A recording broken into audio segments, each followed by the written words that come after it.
This is The Discourse with Dr. Ken.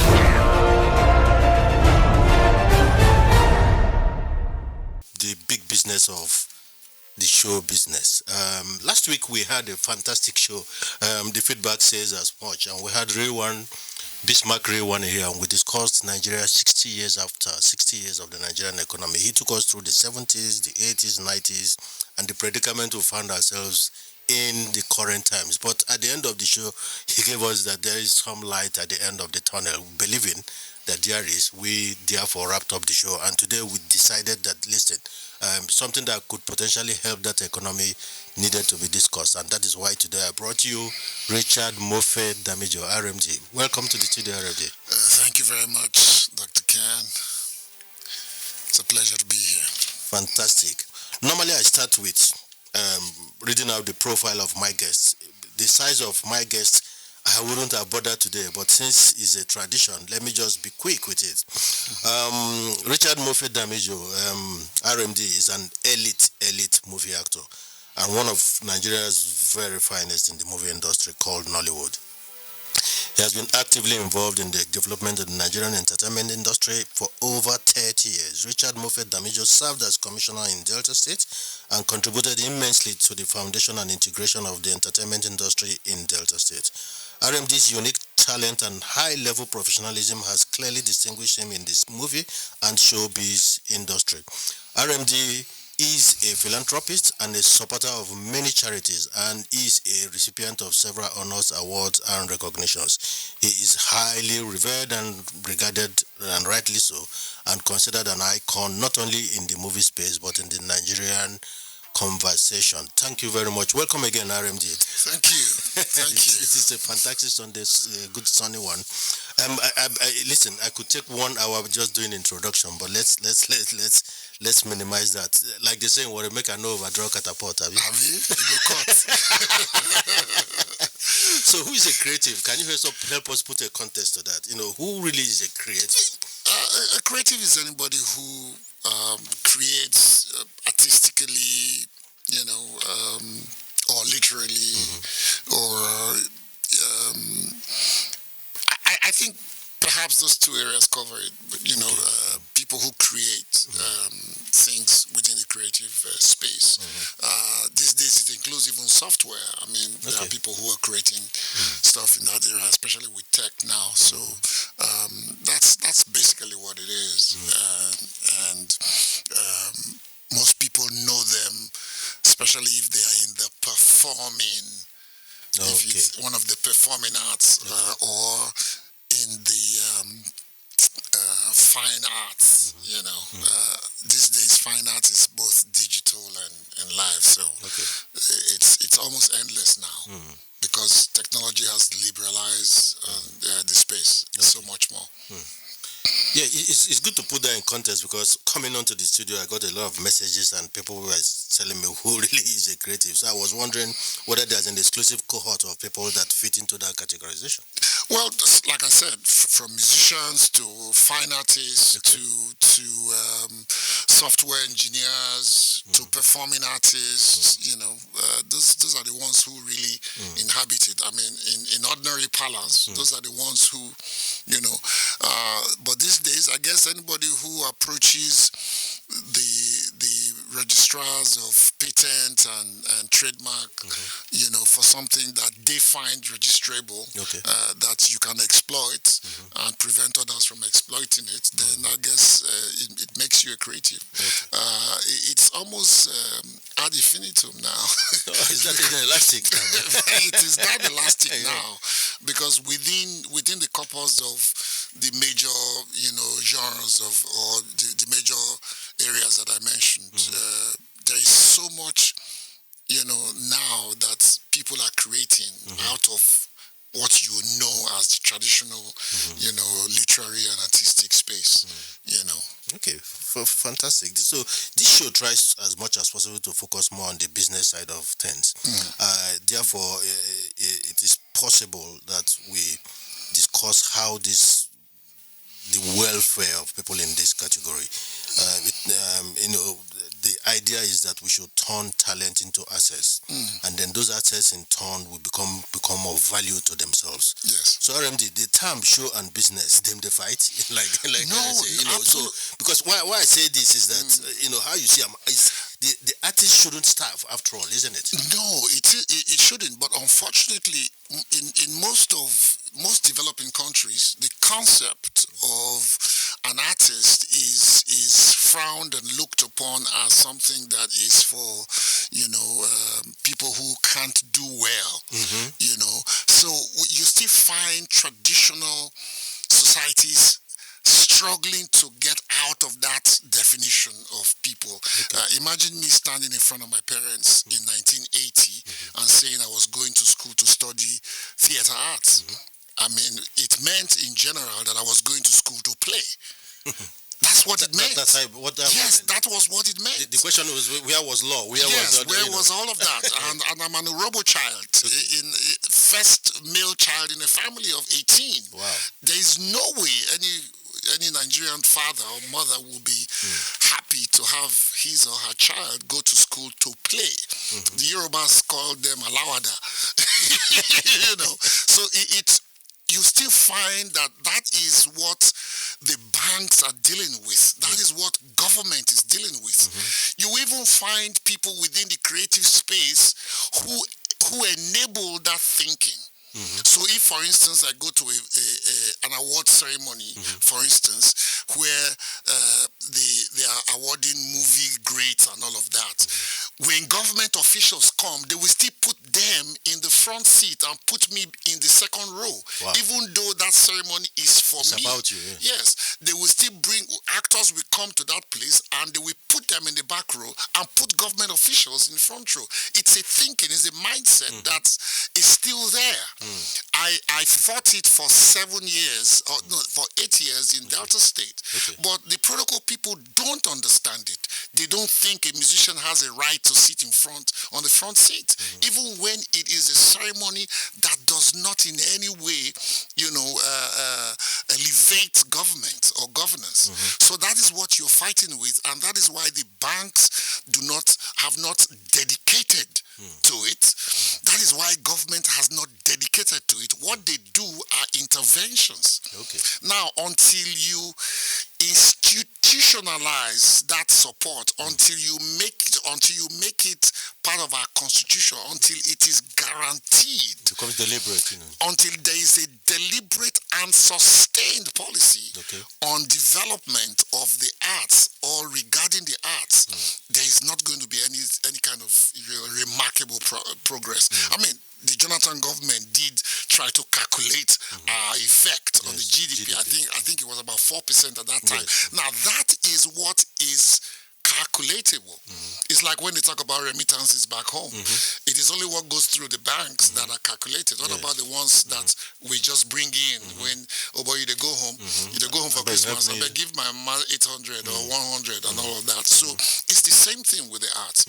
I once had a conversation with Shegun Wolowo some years ago, who understands this, by the way, and we're talking about, can you imagine if government truly can calculate the export value of Davido, of RMD, of Burna Boy, of all the people in the creative space, just the way America is able to do that, then they will begin to perhaps understand what it means to actually have a policy that can enable the growth of the creative space.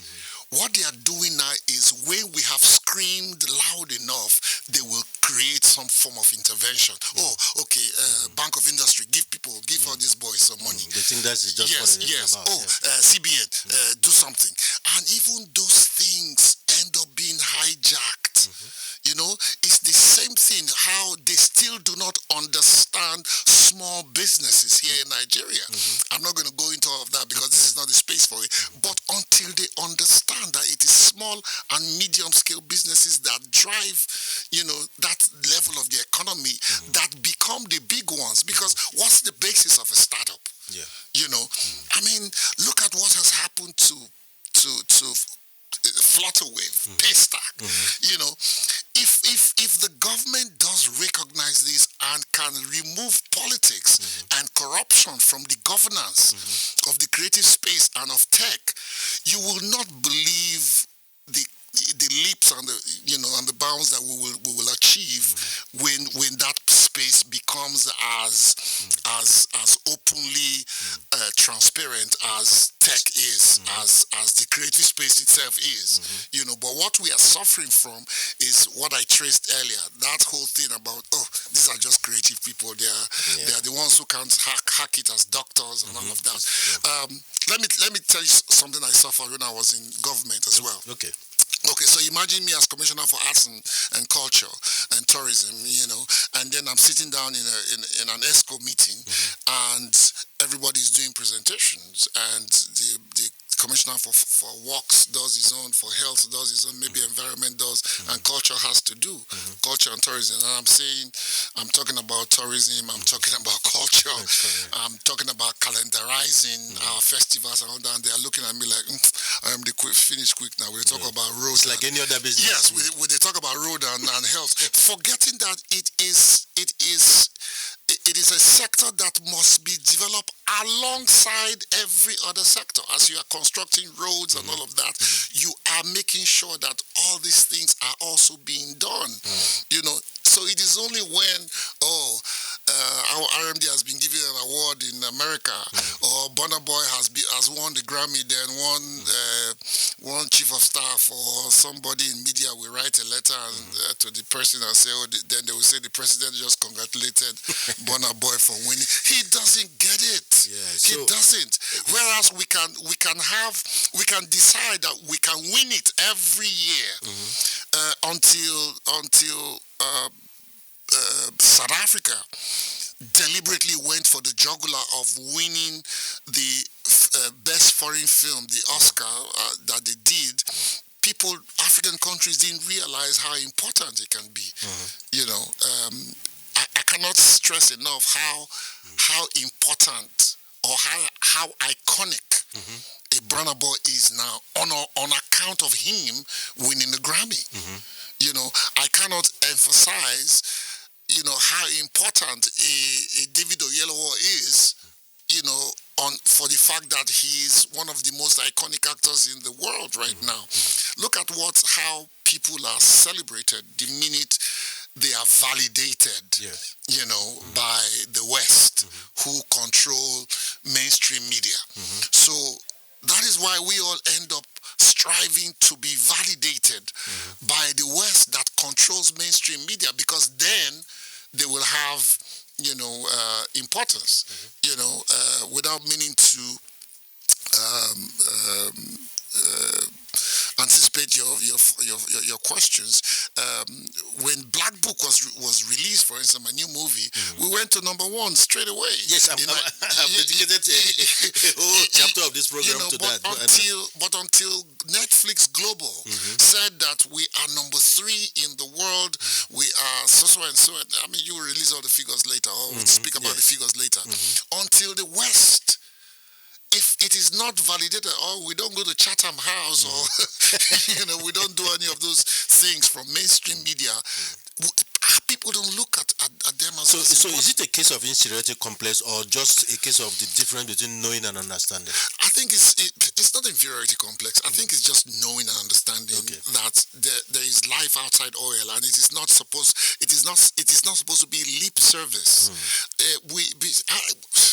You talked about Bismarck saying that there is light at the end of the tunnel.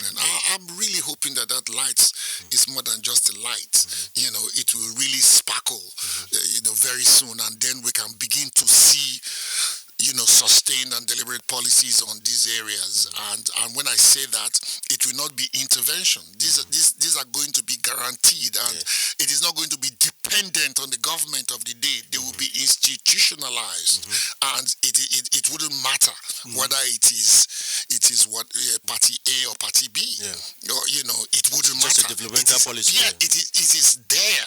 It is sustained. It is provided for every budgetary allocation. It is there. It is not something that is a poor cousin. No, it or is as or a stepchild. yes, it is as important as defense. It's as important as agriculture. Yeah. If not more important, because it if you must- look at our unemployment situation. It must be side by side. Look, human capital in Nigeria, if it has taken us 63 years to realize it, I hope that it is never too late to start. So let us start with real giant steps. What we are known for all over the world today, it is not just about burning lights. No, it's about our professors. It's about our doctors. It's about our musicians, our actors, our artists. Those are the people. It's our manpower. Just the way we dominated the whole of Africa and West Africa in the early days when we were sending people to be judges, to be doctors. How our teaching hospitals were the places where people flew from all over Africa to, and even the Middle East. That is what we are known for. Until government begins to realize that it is not about politics. It is about people developing institutions and people to the point where we can dominate. I have been in discussions outside of this country, and other African countries will say, hand the entire Africa over to Nigeria to run. But unfortunately, we do not even realize. But we have to run ourselves properly. Yes, we have to plan ourselves first and foremost. That's right. For us to be able, we should be the engine that pull the coaches. That's it. There's been too much emphasis on politics, on party politics, on gains, on pockets, on how on amassing wealth for self. There is no commonwealth. We don't plant trees that we're not going to stay and enjoy the shades under, and just plant them and know that yes, our great grandchildren will probably be the ones that will stay under those trees for shade. Thank you, RMD. If I hear you, to summarize, what you've just said is that we should move away from transactional kind of leaning to developmental, isn't it? Yes, that has yes. 10, 20 year plan. It must be. It will be painstaking. Well, look. Let me even adjust that. We are in such a tech age now where even if it doesn't have to be 10, 20 years, This can be accelerated. Yes, they'll be accelerated, but there should be some grand plan. Like the old Lagos, master plan. Master plans are good, but you must review them. With the way technology is growing these days, I have a friend who is an architect in Canada, and he tells me all the time that master plans are by themselves subject to reviews all the time, because they must match technology and everything else that grows around it. Because it must have contemporary relevance. Yes. Now, let's talk a bit of finance. How do financial institutions, RMD, especially banks, get the creatives to tap from their enormous capacity? And I can reverse it to, how do creatives on their own understand how to tap from financial institutions to fuel their passion? We are already in that space. Okay. It is for the banks are as guilty as the politicians. They as advanced as people say that our banking institutions are, they are also guilty of not thinking about the commonwealth. They are also about for them. It's all about amassing wealth. It is not just about balancing the books. That's it. It is not about improving the economy. It is just about more money to investors. Banking. Yes, it is set up for profit, but it is also in promoting commerce that you expand the profit base. How do you stay in here and do banking to the point where you cannot ever look at lending rates and make them comparable with the ones that we have abroad? It is all part of it. They are hand in gloves with the politicians and all of that. They have to keep looking at this creative space with a view to partnership. It is only when there are such partnerships that it can work. They run to you when you have made a success of a film. Okay? None of them want to grow with you. So apart from a few, I'm happy to report that. I'm sorry I have to keep making reference to Black Book. A few young men in the tech space came together, put their money in, and it's a success today. So a lot more of them are ready to bring their monies now, and what I are the banks waiting for? The banks have been here for longer. You know, these people, they are lazy. And that is the truth. I don't care what any of them have to say, because we have been in discussions with them. I've been in boardrooms and they're looking at you and they know that there are a few people with integrity that we can work these things together. We can have scale models and work it and begin to scale up. But they are not willing, and that is the truth. Yes, I seem to agree with you, because it's not just only about being lazy, but it's when you hear people generally talk, they talk about eliminating. I mean, what did they say about the box? Thinking outside the box. We've gone beyond that. You should eliminate the box, because what makes America what it is because they understand that ideas can be banked, isn't it? So we have to quickly move from road well traveled, where the banks are, to road less traveled, and if possible road less traveled. So they just eliminate the box. What do you think? That is, look, even if they are not eliminating the box, right? How about tweaking the rules that govern the box? You tweak them, and from time to time see how you can, stay, even within the box, see what works. How you can sometimes go outside of it, work it a little bit, and when it works, you can then begin to migrate out of the box. There are scalable models all over the place. We have proposed over and over. The thing is, it's like when I talk to lawyers as well, don't wait for somebody to bring some model, some workable model for you to be able to understand that the creative space need lawyers. And as an actor, it is not just my business to see how I can go into a bank to see how I can get loans out of it. Somebody can do it. The people who grew Hollywood were not the creatives. They are the businessmen and the lawyers that came into it, look at the strengths of the creatives, and began to work out models. So they are thinkers. Yes, work out models. Okay. Some of the most important people in the creative space in America today are the engineers, the doctors, the lawyers who saw talents and were willing to bet on those talents. This is The Discourse with Dr. Ken. Today we are discussing the business of show business, and I'm very sure you've enjoyed yourself so far. Let me just take one message. Good afternoon, Classic, and Dr. Ken and the great RMD. Good to listen to you as always. Banks won't change. Telling is an approach. Anyway, we're talking about banks, and they're talking about interest rate and people not understanding what design thinking is. Now, let's talk a bit about education, because that is at the bed. You started with it in the 80s, how people perceived this space and going to study that kind of discipline. Education, skills, acquisition, capacity building. Is our educational system and curriculum fit for purpose now? Absolutely not. I don't think our educators are even are up and alive to what is happening. I mean, these things are revised like lazy people who do budgets. Just copy last year's own and tweak the figures once in places. We cannot be using log tables and times table and all of that. The way education is now, it has to be responsive.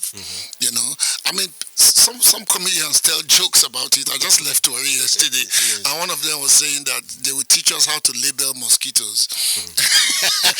and in Japan, they are teaching their children. They don't have oil. Coding already. They are coding, and they are learning how to drill oil. Then they send their people here to come and teach us how to drill our oil and all of that. So I left the University of Benin in 1983 with a 2-1 degree. And I remember going back there 2 years later. I had come out here in Lagos, struggled, and I had somewhat made a reputation for myself, and I had gone back there to tour with a play. And I spoke to the final year students, and I said that if I have a chance, as at that time, I will reduce all theater arts department in Nigeria that were giving degrees to diplomas, because the curriculum did not in any way reflect what you meet outside as a theater graduate. That every theater graduate should have industrial attachment, as it were. Send them out for 1 whole year. Our education is too theoretical. Just pass the exams. Why am I studying film when I cannot even go to leave school and enter a TV station and be able to work. You know, there are no cameras in the departments. There are no editing equipments in the department, or if the editing equipments are there, they are still analog ones and all of that. This was 83, and everybody was in shock. They were looking at me, and I went on to explain that, look, I went out there as one of your best graduating students, practically and theoretically and everything, and absolutely nothing prepared me for what I was going to find in Lagos. You know, and this was me in Benin, you know, who have done something and is seen as one of the best graduating students. And I'm saying to you that if not for the zeal and passion that I have to succeed, I will not succeed. I will just end up being a teacher. That is why most of them just end up being teachers or find themselves in some small advertising companies and just, you know, work on from there. Really a predicament. Let's talk the Black Book, because listen, I don't know about listeners, but I was blown away, you know. Thank you. And the last 4 days, because we had to promo that RMD was going to join us today on the Discourse, I know how many calls, and most of those calls centered around the Black Book. Yes. In fact, on my way to the studio, I got another call from Ireland, and it was saying, wow, are you saying it's the same guy in black? I said, yes, just tune in and you listen to RMD. Now, the Black Book, how did it come about? Well, that's more of a question for the writer and director Aditi, but I'll just paraphrase. My daughter is a tech person, and Aditi is a tech person, has a background also in advertising. So they know each other, and my daughter had told me about this young man who wanted to do a film that he thinks only me will be better suited for the lead role that he had in mind, or that he wrote the lead role with me in mind. And we had a meeting. I had a meeting with this young man, Aditi, and long and short, I liked his audacity from the very first day, because I remember at the end of the meeting in the place where we had lunch, as I stood up to leave, he said to me, sir, I'm sorry, but you are going to have to lose weight to play this role. You know, and I turned and looked at him and I said, did you just call me fat? You know, but I said, yeah, no problem, as long as you pay for it. And of course, he said, of course I will pay for it. And that started a process that took about 13 months. I went into a gym. He even invited a serving Marine from the American Embassy to teach me weapons handling. I also did some weapons handling from the Nigerian police and all of that. Did wrestling, combat training, all kinds of things. And like I said, 13 months of preparation. Wow, 13 months. Yes. Now look at the result of that RMD. Look at the numbers. Yes. Got to global number 1, now global number 3. Number 3 in the United States, number 1 in Korea. Top 5 in North and South America, biggest for an African title ever on Netflix. That's right. That's the Black Book. That's the Black Book. The records just keep tumbling. Yeah. It's incredible. Congratulations. The Corridor Boys, we even made the Corridor Boys list. They just did their own version of the promo, which is really huge. Fantastic. Congrats for that. Thank you so much.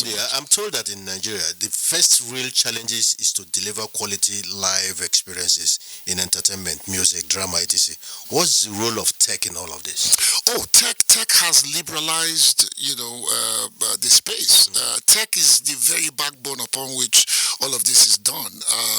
Imagine the fact that I have a common saying that television has migrated off our walls into our phones and all our small devices and all of that.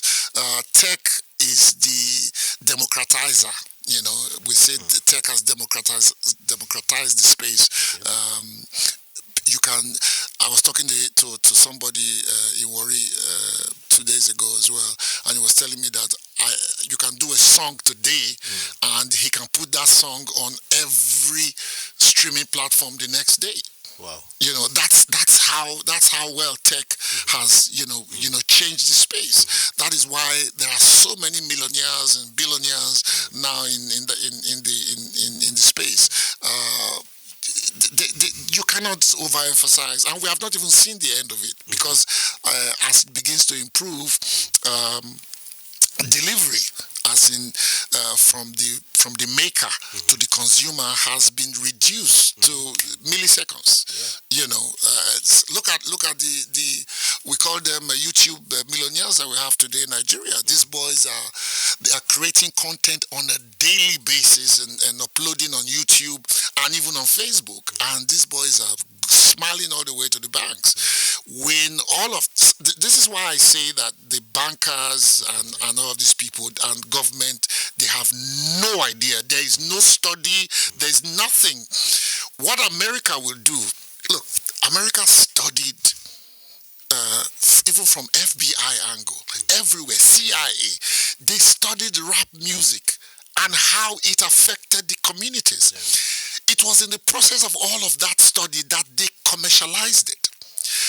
The banks, government, they have to study what the creative space is like. They have to look at how Nigerians are making money on YouTube and on Facebook, how they can, make recording, how they can make recording cheaper for these boys to be able to keep recording, and how they can make this environment safe enough for these boys to be. Do you know how many boys that hold cameras and go into Ikoyi and VI and Banana Island to steal shots because they are doing musical videos that they cannot get permissions from local governments, or they don't want to be molested, and they are stealing these shots to create content.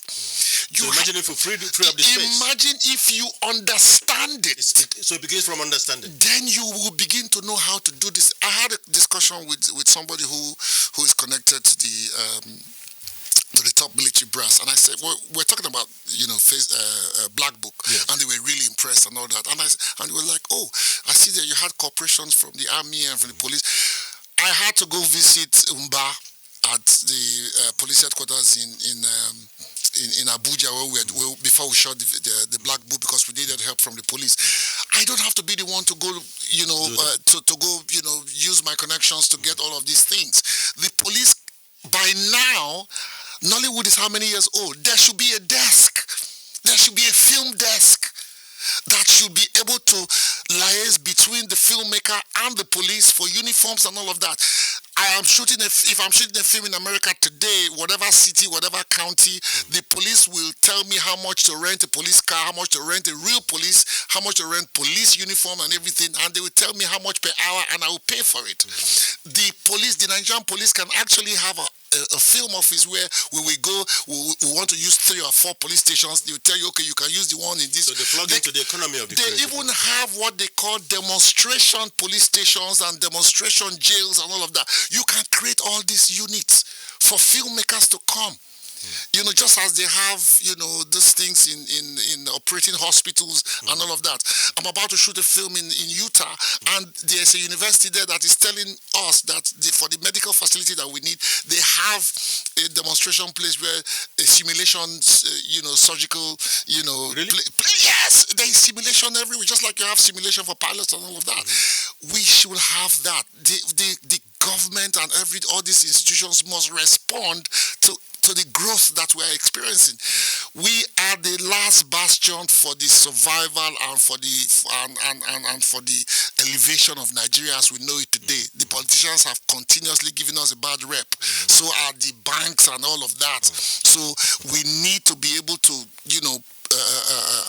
study what the creative space is like and begin to help this space to become what it's supposed to become and change our GDP for good. Yes, I mean, that GDP, people just dance around it, when what we are looking for in Sokoto, like they say, is right in our way. They are Sokoto. So please, listeners, you can reach us on 09092172973. Now, talking about show and the show side of things, in your book, The Portrait of the Worry Boy. By the way, I bought the book on Amazon on Tuesday. Okay. I got you got a hard copy here. Yeah, Thank you. Fantastic. In the book, RMD, you said, I'm just trying to help build emerging brands. Work with emerging brand. Work with emerging and established brands while sustaining my own brand. Please define the RMD brand. Well, I think other people should define the RMD brand. But for me, integrity is at the core of it. I want you to be able to mention the RMD brand and integrity. What jumps out first? Yes, integrity is there so that you can work with it. Timelessness should also jump at you, and that's what are some of the watchwords in building the brand. Like they say, a brand is a storehouse of values. When you mention a name, it should bespeak of things that should put a smile on your face or will make you say, "Oh, yeah, this is a trusted brand." It's a bundle of benefits. Yes, that I can work with, and you begin to gravitate towards that brand with a view to partnering it or using it or whatever else you want to do with it. Okay, very good. Okay, so I'm going to talk. You mentioned reputation just before I asked you the question around your brand. So there's a lot of reputation damaging themes around Nigeria today. Is it music and the movies that is left to rescue Nigeria image, especially abroad? I think you've already answered the question. I mean, what else is there? Today Black Book has in how many weeks? Less than 2 weeks, Black Book has done for us our reputation. What government hasn't been able to do in how many years? Burna Boy in one stroke did for us as a people. We haven't been able to do for ourselves.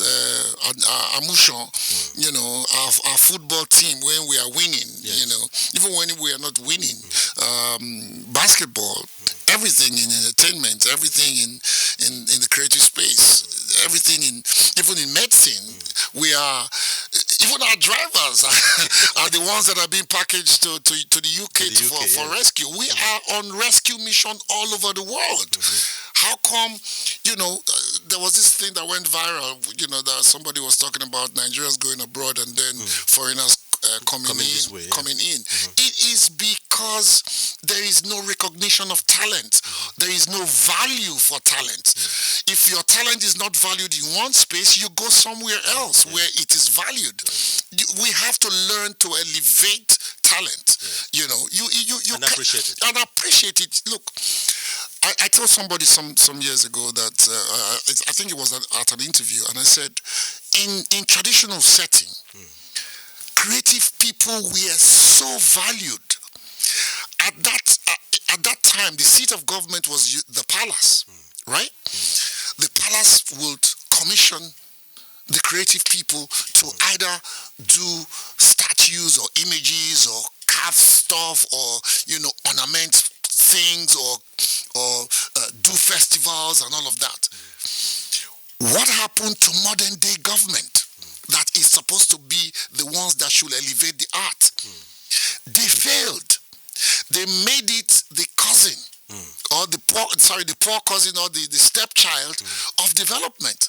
To the point where I suffered it even when I was a journalist. When an advert comes into the newspaper at that time, the first column that goes is the art page. Sports even had a bigger space than us at the time. You remember what I said about fighting culture and fighting, mindset. The thing is there, it's entrenched. People still call me. I'm 62 today. People of my age still call me to say to me, okay, RMD, my pikin won't do this one acting. I beg, call him, tell him, say, you be lawyer, but you be actor too, but you be lawyer. Tell him, make you still do law first now. I'm like, what the heck? Yeah, don't get it. You are 62. Why are you still, frowning at your child expressing himself through the arts? When are you going to wake up? Didn't you go to school? Why are you asking me to speak to your child? I mean, because they don't get it. I do that job, and I'm not talking of one person. I go out to speak on career, and I was in Canada, and I was having dinner with the family, and they told me about this young boy who is 19, and all he wants to do is make shoes. But the mom wasn't, pleased about it. And they were like, Andy, you have to talk to this, you have to see this kid, he's really talented, you have to speak to the mom. luckily for me, I met the kid and I met the mom. The mom brought him to my place, and the mom, luckily for me, was a robo. And I said, "What's wrong with you, mom? You know, your child is extremely talented." I went to his page, and I was blown over. He did 2 shoes for me. You know, I saw him. He did one for Ayastar. He did for Ruga. I said, "Don't you get it?" So it's only when he does for Beyonce that you will say, "Oh, my child is," you know. Don't wait for him to do for Beyonce or for Jay-Z before you understand the talented child that you have in your house. You know, people need to understand that the way the world is today, it is no longer about just the child who is an architect, or we desire all of it. Okay, don't get me wrong. Don't get me wrong. Apart from the fact that soft power is great, of course there are still kids who want to be doctors and all of that. You know, but I'm just saying, when you find the ones who want to be doctors and more, please encourage them to do that. You know, it's a big fight out there. It's beginning to gain currency. A lot more parents are beginning to let their kids go, you know, and do the things that they want to do. And they've seen success stories. And they have amazing success stories, you know. And I hope that a lot more will happen. And some of these people who are in government will get it and begin to get policies that will sustain it. Yes, thank you very much. Now let's talk intellectual property. This is The Discourse with Dr. Ken. What makes an intellectual property, and why is it so important that both sides of the divide understand intellectual property? Well, like I said, intellectual property is the law guaranteeing you exclusive use of your creation. Yes. If you're an artist, a fine artist, or a software artist, or an actor, a singer, you know, a designer, whatever it is. Now there are ways to do this. You document whatever it is that you have created, and you register either for patent or for IP rights and all of that. So what this guarantees you is that you can commercialize it, because really we are talking about commercializing our creation. So when you can commercialize it, then you will not wake up tomorrow and you find somebody, you know, using your creation for free without paying for it. For instance, I won't mention name, but even me, with how known I am in this country, an established, you know, company, you know, woke up one morning, took my creation, and was running it on their platform. And, you know, I was in total shock because they have access to me and all of that. So I just called my lawyer. We recorded all the evidence, and we, made contact with the company. And they were actually trying to stampede me. Lawyer, actor, producer, they were trying to stampede me. And I said, if it is the last thing that I will do before I die, I will make sure you pay. You know, until they got the message, and we had to settle out of court. There are people today that their IP properties are being exploited openly, brazenly, by companies. I have a lawyer friend who is probably one of the most reputable in this country today, who just makes money. He from IP cases, you know, because these people, they think I'm actually in court. I'm still in court with one other one, you know, who just went to my page and took images from my page and we're using for their own, for advertisement. And I said, you don't get it. You can get away with it with some other people, but I will fight you with my last breath. So people need to understand that the first thing you must do is to register your rights, so that way there are no equivocations. You know, in other places where there is an established regimen of what to do, you know, these things are not. You will still find abuses, but when you breach, you pay. Yes. People were shocked to find out that Burna Boy was actually paying much more than what he was receiving for the sampling of one of the songs that he sampled, you know, from an American artist. You know, there are people today whose work are being sampled or used here in Nigeria by big artists that are not getting a dime. So my advice would be that you call a lawyer. There are those who cannot probably afford a lawyer. Make a deal with your lawyer. When money comes out of it, agree on the percentage and go for it. You know, there are people who, because the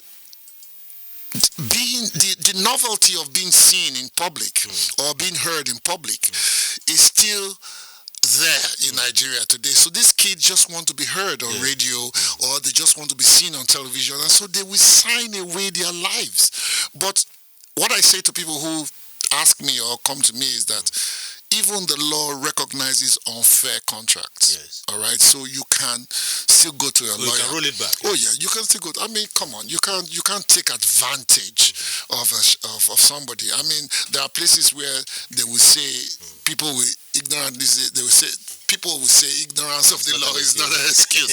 But you cannot also, you know, take advantage. You cannot go to equity with dirty hands. You know.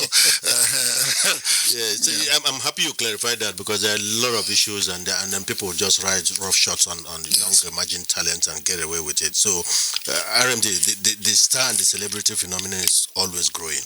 The listeners would like to know the typical life of a star and a celebrity, because I'm very sure there's a sweet part, very sweet part, but there's also not so sweet part, isn't it? I think it's the invasion of privacy. There are times when even the biggest celebrities in the world, there are times when they need to have certain areas of their lives protected, and the paparazzi just don't see that.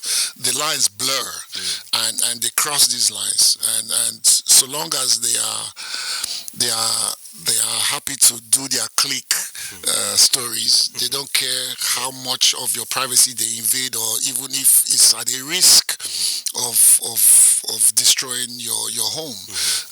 Not until Princess Diana was killed or died, people didn't understand how bad it can be. I mean, look at how much suffering Meghan, for instance, suffered in the hands of the British press. You know, it can be a very torturous journey, you know, when you are in the limelight. But what I always ask is that people should be fair. You know, whilst it is your life is in the public space, people should also be able to discern, you know, or determine what is private most times, you know, and what is not. What is not. Yes, right. Otherwise it's sweet. I mean, it's open doors for you, and you know, gets you ahead of the queue. You know, people want to do stuff for you. There are those who see it as, I mean, one of the good things in Nigeria, outside of the press and those who are in the sensational media, the average Nigerian sees a celebrity, for instance, and says to him, "Thank you for the work you do for Nigeria." Okay.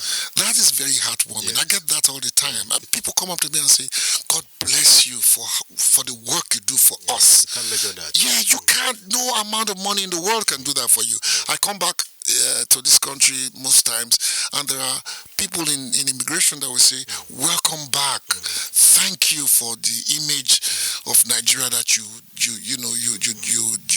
give us abroad, you know, or you are living," and they're like, "Oh God, are you going to do a film? God bless you for the work you do." So that is heartwarming, you know. But also there are those who are praying, the ones we call PhD holders, who are just waiting for you to fall, because when a big man falls, it's very loud, you know. Yes, it justifies their own failure.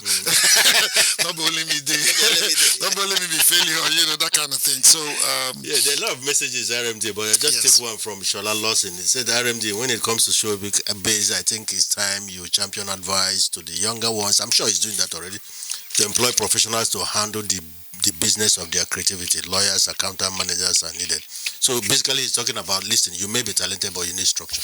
Of course, but you remember when I also said that the most of these lawyers are not willing to work with the ones that have not become big money earners. They would make soup. Yes. And in one or two of our MBA conferences, I've told young lawyers who love intellectual property, who want to work in that sector, to say, look, you have to go out there and look for these people and work with them. Yes. There are lawyers who do it, but there are too few. There are not enough lawyers in Nigeria to work in the creative space. So in such MBA conferences, I say to them, you guys are lazy. If you want to be in this space, don't sit in your small space and think that it's only the ones in the established chambers. If you want to be in this space, even though you're a creative yourself. Yes, you must go in. You must go in there, understand it, and seek the ones you can work with. Every superstar had a beginning, and it is those who were wise enough or discerning enough to see them, to see the star in them, that start working with them, that become those who can earn from it. Yes, we are rounding up now, but I won't let you go, RMD. As a pure and proper Wafi boy, yes, define worry. Worry. What would be worry as a phenomenon? That is, what would be this worry? The phenomenon of worry is a can-do spirit. Okay. Is the fact that your birth circumstances do not define who you are. Okay. So we are born with a can-do spirit. So a boy like me who grew out of Welfare Road, where behind my house is an abattoir, smelling and everything. My road never goes dry, whether it is in the rainy season or there's always puddles of what we call poto and all of that. But the idea is, for instance, I say to people, I never knew I was poor growing up, even if I was poor, because it was not something that I wake up to contend with. You never accepted it? No, you don't. We elevate constantly. Elevation is in my DNA. I don't know if it is just how my parents were able to drill it into me, but it is in the DNA of every child that walks in the street of that worry. And those of us who propagate it every day, you can see it in us. It's in our swagger. Yes, it is.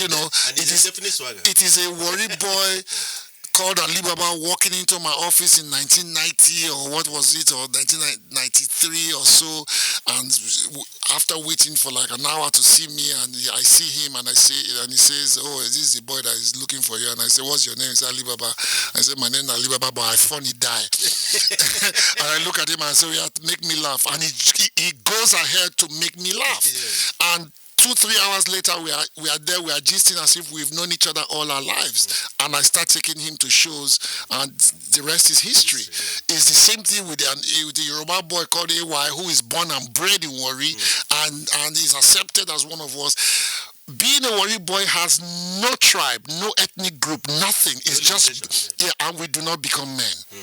That's why I'm a boy. I'm a Warri boy. We do not become men. We are boys from the day we were born till the day we die. No apologies. Anything you put in front of us, we will surmount it. We'll say it this way. Say, if it's too hard, now bracket first. Or first from back. So even if it is last, it is first from back. So we don't take failure is not considered. It's not an alternative. It is make it. Or die making it. For us, there's no or. We thrive anywhere we find ourselves. That's what worry is. Fantastic. It's been a pleasure having you today. In fact, 3/4 of the message is saying no, there must be a 2.0.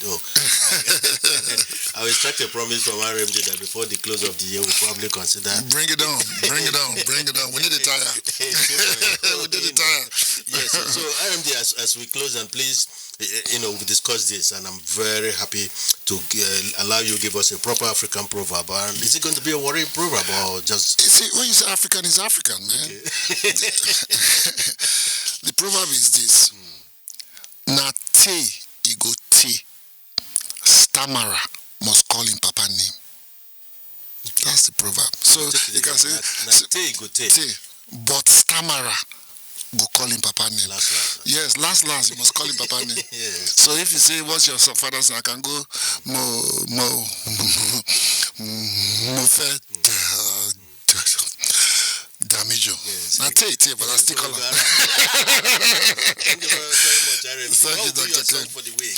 My song for the week will definitely be one of my most admired Nigerian musicians, Two-Face, and of course the evergreen Nice. It will be Street Credibility. In my opinion, one of the best songs ever recorded in Nigeria. Thank you, listeners. There you go. That's RMD for you. Thank you for listening. I'm sure the 1 hour had to go very fast because of the content, the caliber, and the gravitas he has brought to today's show. We thank him very much.